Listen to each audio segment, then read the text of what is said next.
Friends, आप सभी का स्वागत है हमारे यूट्यूब चैनल जैसा ट्रिक में। आज हम पढ़ेंगे बीएड सेकेंड ईयर की जो डायरी बनती है उसके बारे में। तो स्टार्ट करने से पहले आप सभी मित्रों को जय श्री राम। चलो स्टार्ट करते हैं। हम रघुकुल शिक्षण प्रशिक्षण महाविद्यालय बूंदी में है उसकी इंटर्नशिप कार्यक्रम भाग सेकेंड, इंटर्नशिप प्रोग्राम फेब्स सेकेंड। तो विद्यालय में बीएड सेकेंड ईयर की जो डायरी बनती है उसके बारे में देखते। तो डायरी का क्या नेम है? डायरी का नेम है विद्यालय संवर्धन कार्य एवं सुझाव। तो इसको देखते हैं। तो आप ये नेम वगैरह लिख लीजिएगा। तो चलते हैं, स्टार्ट करते हैं हम डायरी को। कैसे भरते हैं देखते हैं। स्कूल के सुधार के कुछ पहलुओं की कार्यविधि की विस्तार योजना है ना। ये अपन ने एक टॉपिक डाला, अंडरलाइन कर लेना इसे, ठीक है। विद्यालय, अब स्टार्ट करते हैं यहाँ से। विद्यालय राजकीय उच्च माध्यमिक विद्यालय के पाटन जिला बूंदी में हमें मिला है ना, जो राजस्थान में। विद्यालय के बारे में पूर्व कल्पना। अब पूर्व कल्पना क्या थी? मेरा नाम ज्योति मालव है, मैं शिक्षक प्रशिक्षण में द्वितीय वर्ष की छात्रा हूँ। मतलब क्या है, किसी भी लड़की है जिसका नाम है, जिसको भी ये विद्यालय आमंत्रित हुआ है उसका नाम लिखना है, अपना नाम लिखना है और ये बताना है कि वो कहाँ की छात्रा है। मुझे जिला शिक्षा अधिकारी के अनुसार, यानी कि जिला शिक्षा अधिकारी ने मुझे राजकीय उच्च माध्यमिक विद्यालय केशवराय पाटन बीएड द्वितीय वर्ष की इंटर्नशिप कार्यक्रम के तहत 96 दिन के लिए भेजा गया है। विद्यालय में आने से पूर्व मेरी कल्पना थी कि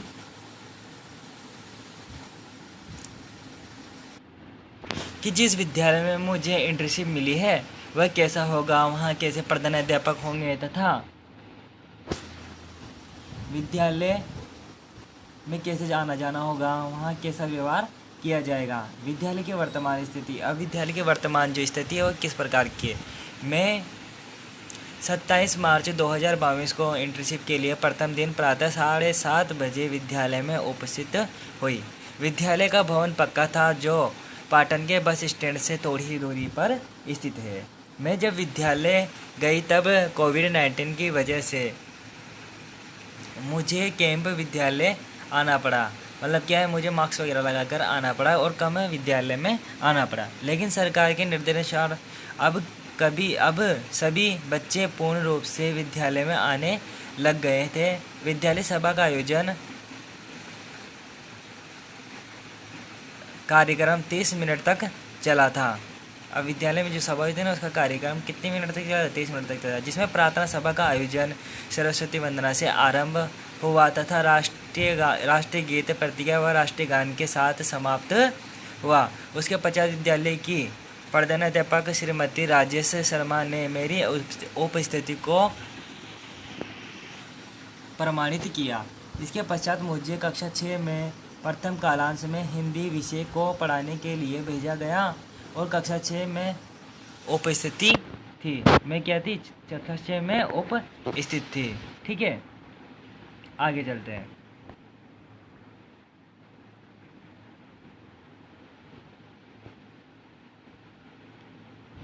वर्तमान स्थिति का मूल्यांकन।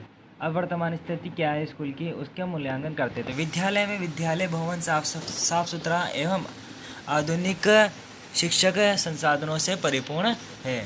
इसी के साथ साथ सूक्ष्म शिक्षण गतिविधियों का भी संचालन किया गया है।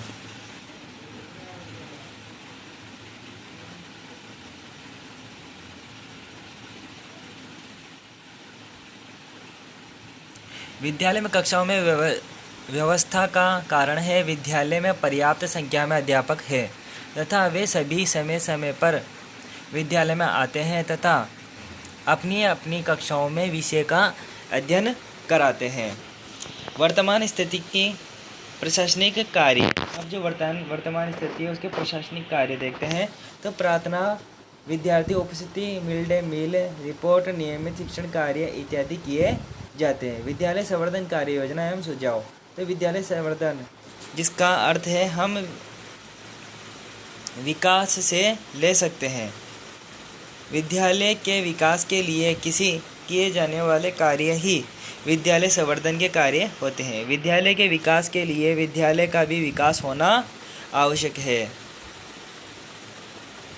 यदि विद्यालय का संपूर्ण विकास हो तो विद्यार्थी का विकास भी संभव है। विद्यार्थी का सर्वांगीण विकास भी विद्यालय में ही संपन्न होता है।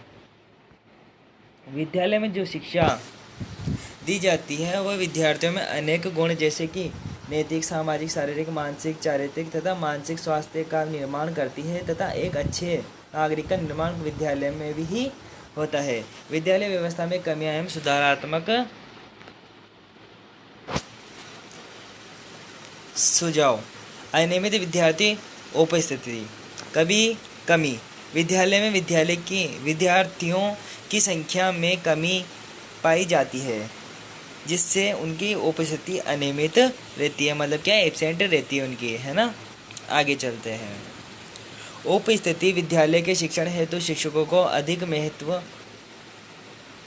करनी पड़ती है ना, जिसके कारण समय बर्बाद होता है। विद्यार्थियों की अनुपस्थिति मतलब एब्सेंट होने के कारण उनकी उपस्थिति में यानी कि प्रेजेंट रहने में अनियमितता उत्पन्न हो जाती है, मतलब क्या रेगुलरिटी ख़त्म हो जाती है, जिससे उनके बौद्धिक स्तर में कमी आती है, जिससे उनकी क्या है दिमाग में कमी आती है। सुधार। विद्यालय में विद्यार्थियों की अनियमित उपस्थिति को नियमित करने हेतु कई सुधार किए गए, जिसमें देखते हैं प्रधानाचार्य, अध्यापक एवं अभिभावक विद्यालयों की परिस्थिति के बारे में पता लगाकर उनका मार्गदर्शन करना चाहिए। विद्यार्थियों की जो परिस्थिति है मतलब किस प्रकार से क्या कारण है उसका पता लगाना चाहिए। अध्यापकों को विद्यार्थियों को नियमित रूप से विद्यालय आने के लिए प्रेरित करना चाहिए। छोटे विद्यालय है तो खेल कक्ष की कमी। विद्यालय में कक्षा 1 से 5 तक के विद्यार्थियों के लिए अलग से खेल कक्ष होने चाहिए, जिससे वह पढ़ाई के साथ साथ सह शैक्षिक गतिविधियों में भी योगदान दे सके, जिससे वे विद्यार्थियों में मानसिक व शारीरिक दोनों विकास हो सके। खेल कक्ष की कमी से विद्यार्थी एक ही कक्षा में पढ़ाई व सह शैक्षणिक गतिविधियां नहीं कर पाएंगे। सुधार। विद्यालय प्रशासन को छोटे छोटे विद्यार्थियों के शारीरिक व मानसिक विकास के लिए विद्यालय में खेल कक्ष का निर्माण करना चाहिए, जिससे विद्यार्थियों में करके सीखने का विकास होगा। वह आत्मविश्वासी बन सकेंगे। इससे छात्रों का मानसिक, शारीरिक व बौद्धिक विकास अच्छे से हो सकेगा। विद्यालय में अनुशासन कमी। विद्यालय परिसर में अनुशासन की कमी में सुधार के लिए उन्हें समझाना जाना चाहिए, ताकि सभी के साथ अच्छा व्यवहार करने के लिए बोलना चाहिए। सुधार। विद्यार्थियों में पाठ्य सहगामी क्रिया महत्वपूर्ण व्यवहार पर निर्भर करता है। सभी के साथ साथ अच्छा व्यवहार करने के लिए बोलना चाहिए। पाठ्य सहगामी गतिविधियाँ कमी।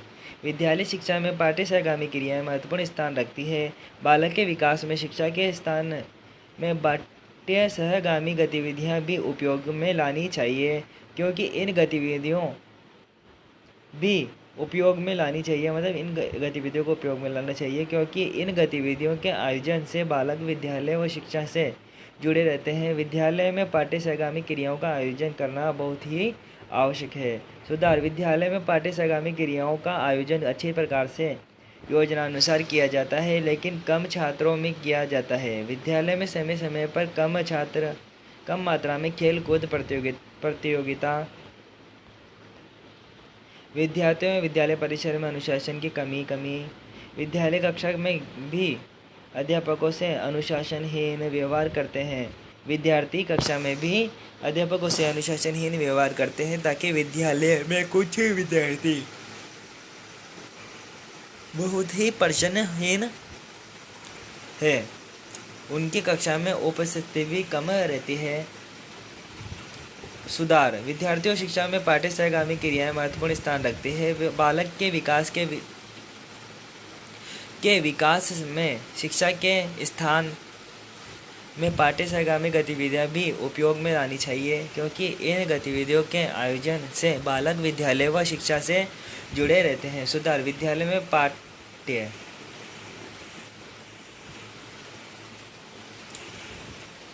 पोर्टफोलियो शिक्षा अधिगम प्रक्रिया का दर्पण।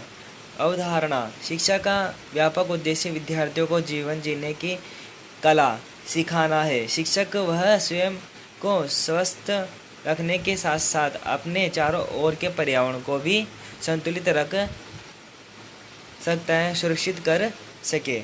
इन सब के लिए विद्यालय में शिक्षकों व सह शैक्षणिक गतिविधियों के माध्यम से बच्चों को विविध अनुभव दिए जाते हैं। प्रत्येक विद्यार्थी के लिए यह उद्देश्य किसी हद तक पूरा हो या रहा है। अब तक कितनी सफलता इस दिशा में प्राप्त हुई है,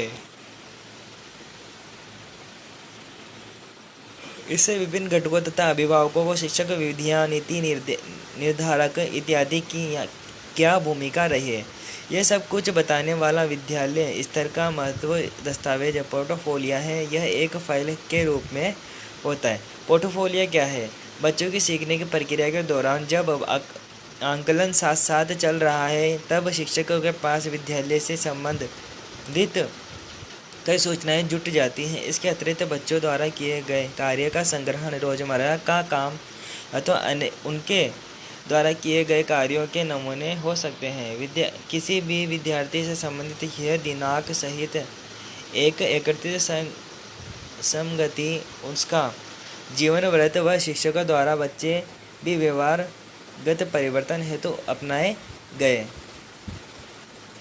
उपाय व बच्चों का परिणाम इत्यादि का रिपोर्ट पोर्टफोलियो कहलाता है। इस हेतु शिक्षक किसी भी अवमरी में प्रत्येक बच्चे के लिए अलग अलग लिफाफों, बोलियां, दस्तावेज आदि का प्रावधान रखते हैं। इसके बच्चा अपने द्वारा किए गए कार्य को स्वयं रख सकता है।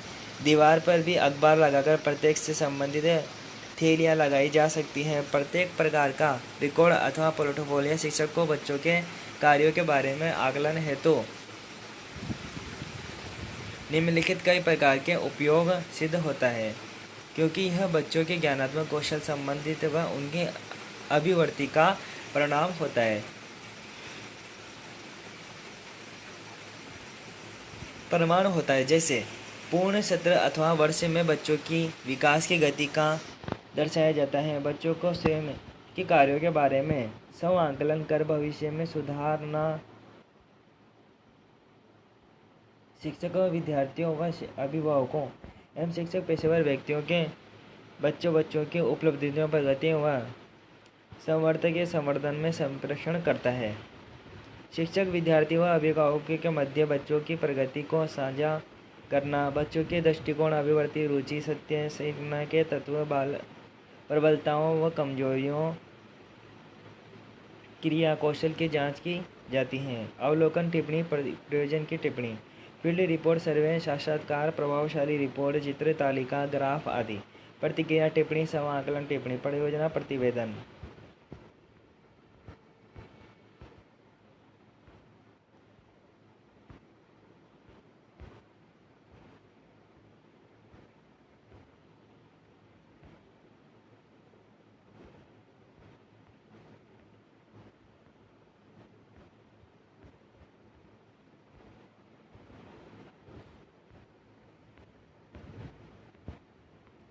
पोर्टफोलियो का उपयोग। जिस प्रकार दर्पण के सामने जो व्यक्ति खड़ा है उसका चेहरा दिखाई देता है, ठीक उसी प्रकार पोर्टफोलियो भी है, देखने वाले को अपनी सूरत दिखा सकता है।